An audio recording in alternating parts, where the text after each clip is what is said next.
otherwise it would be 3 months in between videos. Today we're making a cutting board. So the first step was to cut the blanks to the sizes I wanted, which just meant trim a little bit off the end on a table saw.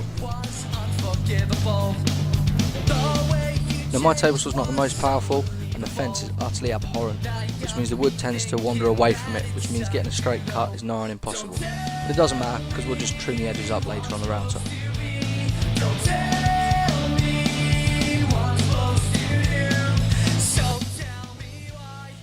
Those new things to be 360mm in length, just because I like nice round numbers.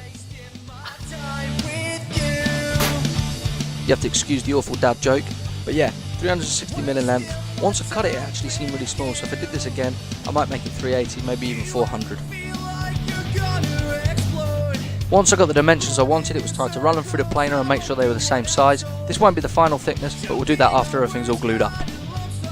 As I said earlier, the table saw doesn't give the straightest cut, so I'm just tidying it up on the router to make sure I've got a really good surface to join with.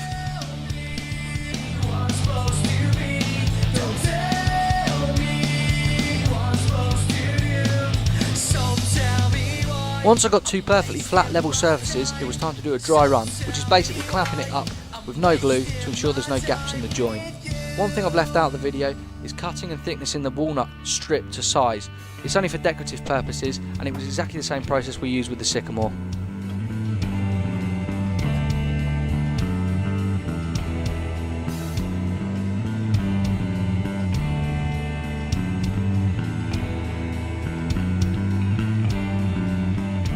I'm using plenty of glue, enough to ensure the surface areas of both pieces are entirely covered. When I first started building guitars, one thing I was told all the time was if there's not glue squeezing out your join, you probably haven't used enough. I'm using 5 clamps, 2 on the bottom, 3 on the top, and I'll leave it to dry overnight. The glue I'm using is actually stronger than the wood itself once it's bonded and dried. It doesn't need to be left overnight, and actually I went back to it after about 6 hours to plane it down to the right size. I didn't film any thicknessing because you've already seen loads of it, and this is what it looks like at the moment.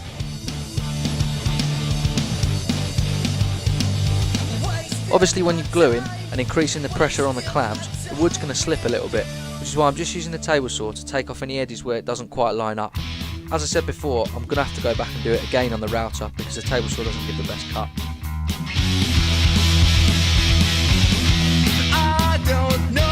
Here we are at the router. I'm using a flush trim router bit, and that thing that you can see on top of the chopping board is an old scrap guitar neck I use as a template for the bearing to run along.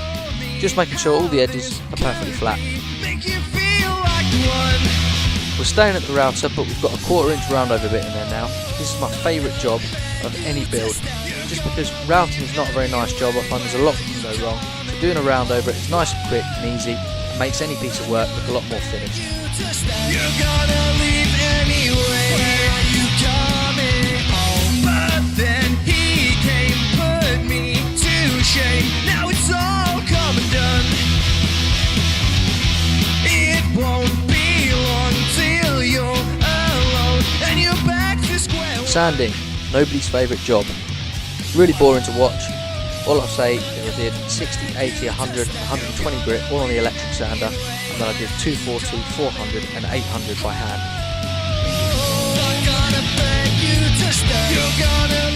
I've never really been sure what those holes in chopping boards are for, but ours I got one and it will look more interesting than just a plain block of wood, so I decided to do it. I wanted to use a spade bit, but I didn't have one big enough, so I'm using a hole saw. Not a good idea.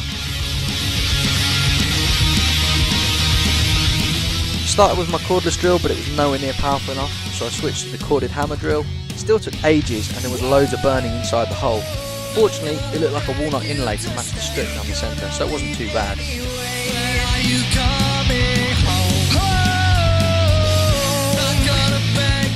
Eventually I drilled through, but as you'll see in a second, the wood that we drilled out got stuck in the hole saw bit, and that took me ages to get out as well.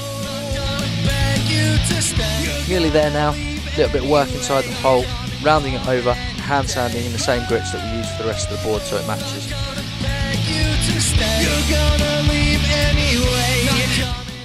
Right, there we have it. Cutting board, took me about half an hour.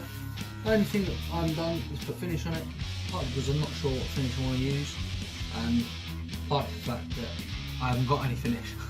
I have, but I haven't got any food safe finish. Obviously, you need something that's going to be food safe. You can use tongue oil as long as you've not got any nut allergies to worry about. Other than that, you can use beeswax, salad bowl finish, mineral oil, anything like that.